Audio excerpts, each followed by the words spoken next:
The glorious Suryavansha dynasty had produced countless noble kings. Among them was King Trayaruni, the righteous ruler of Ayodhya. He believed that a king's character shaped the destiny of his kingdom. He ruled with justice, truth, and compassion. But fate had given him a son who was the complete opposite. His name was Satyavrata. Despite being born into one of the noblest royal families, Satyavrata cared little for truth, discipline, or righteousness. He was reckless, arrogant, and slowly becoming a danger to the kingdom he was destined to inherit. The great sage Vashishtha, the royal priest of Ayodhya, carefully watching all these, advised King Trayaruni to make the most painful decision any father could ever make, that the prince had to be banished. The king's heart shattered. How could a father exile his own son? How could he send away the very child who was supposed to continue his lineage and perform the sacred rites after his death? But Vashishtha reminded him of something even greater. A rotten branch must be cut away before it destroys the entire tree. A king's duty towards his people comes before his love for his own family. And King Trayaruni accepted the advice with unbearable sorrow. Satyavrata was banished from Ayodhya. The prince now lived among the Chandalas, those who performed the last rites of the dead and considered the lowest tier of society. Every day he slept beside burning funeral pyres. Every night he watched bodies turn into ashes. Life had stripped him of his royal comforts. But destiny had only begun shaping him. Soon after his exile, King Trayaruni died. The grief of losing his son had consumed him completely. With no king to rule Ayodhya, the kingdom itself seemed cursed. Rain stopped falling. The rivers dried up. The fertile earth cracked open. A terrible drought spread across the land, not for 1 year or 2, but for 12 long years. People starved. Families collapsed. Hope itself began disappearing. And Satyavrata silently watched the suffering. And for the first time, guilt entered his heart. He believed his own sins had brought misery upon the kingdom. One day, while walking through the marketplace, he heard a desperate cry. A mother was trying to sell her own son. She had tied a rope around the little boy's neck because hunger had become stronger than love. The heartbreaking sight shook Satyavrata. He rushed forward and tore the rope away. But the grieving mother asked him if he truly wished to stop her. Would he feed her starving family? Satyavrata agreed to this instantly and gave his word without hesitation. But there was one problem. The entire kingdom had run out of food. The fields were barren. The forests were empty. There was nothing left to eat. Then one thought entered his mind. Sage Vashishtha owned many cows, the same sage who had convinced his father to exile him. In anger and believing Vashishtha partly responsible for Ayodhya's misery, Satyavrata secretly entered the sage's cattle shed. He stole one of the cows.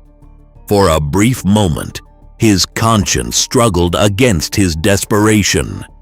But then, the axe fell. He killed the cow. He ate a small portion himself and carried the remaining meat to the starving family. He had broken one of society's greatest taboos. As fate would have it, Sage Vashishtha appeared before him. Satyavrata knew exactly why the sage had come. He boldly admitted everything. He declared that to him, life itself was sacred. If one life had to be sacrificed to save many others, then that was simply nature's law. But Vashishtha saw things differently. The sage explained that Satyavrata had committed not one, but 3 terrible sins. He had stolen a sacred cow. He had killed and eaten it.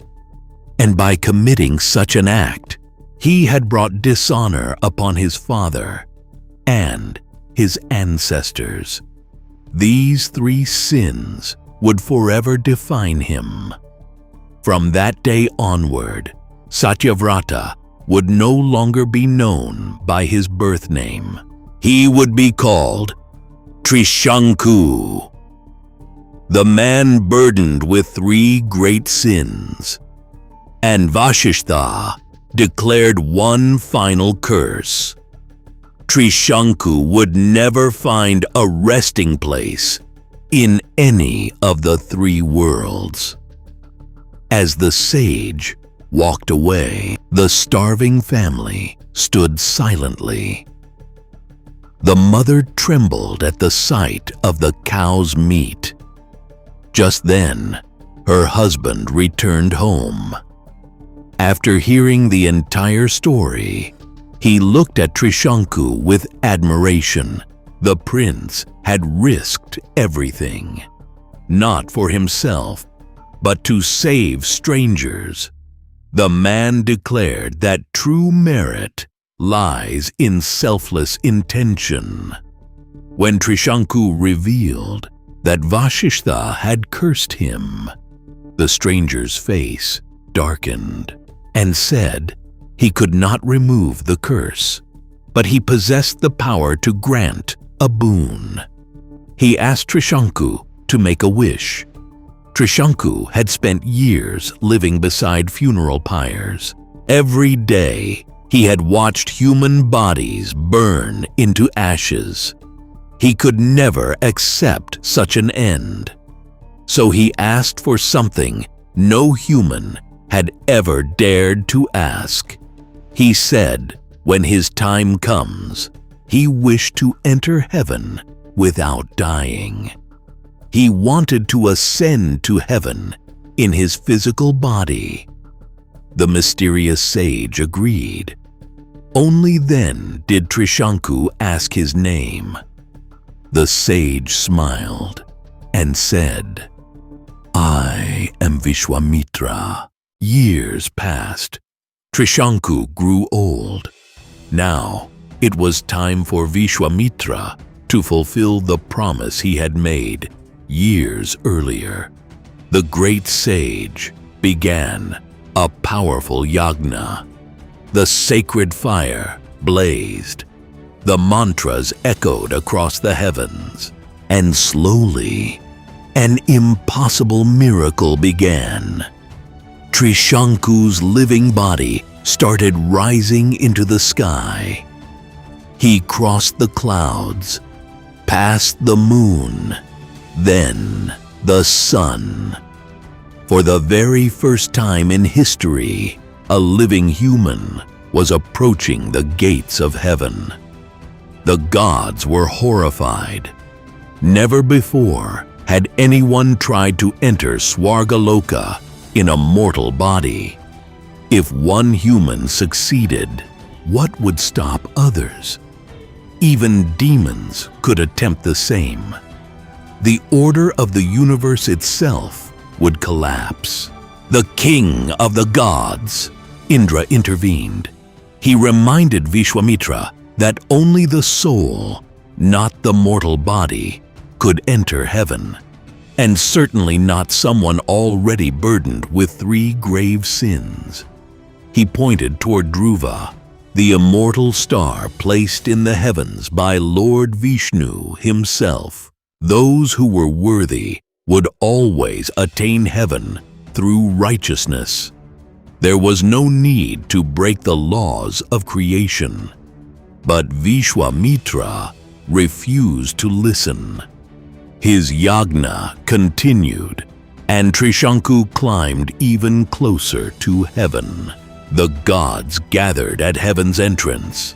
As Trishanku tried to enter, they pushed him back. The universe witnessed a struggle, unlike anything ever seen before. Human determination against divine law. Again and again, Trishanku was pushed and pulled, as if suspended between 2 unstoppable forces. Finally, the combined strength of the gods prevailed. With one tremendous push, Trishanku was thrown out of heaven. He began falling towards the earth. His body plunged through the skies, like a bird whose wings had suddenly melted. Then, everything stopped. In a single instant, Trishanku froze in midair. Vishwamitra had uttered a mighty mantra powerful enough to halt him between heaven and earth, and began creating an entirely new heaven exclusively for Trishanku. Alarmed by the sage's unimaginable power, Indra finally proposed a compromise. Trishanku would not enter heaven. He would not return to earth either. Instead, he would remain forever suspended between both worlds. There remained Trishanku, neither alive on earth nor accepted in heaven, forever trapped between 2 worlds. But this was not the end of the story. It was only the beginning, because the son who watched all of this would one day become the greatest symbol of truth and righteousness the world had ever known. His name was King Harishchandra.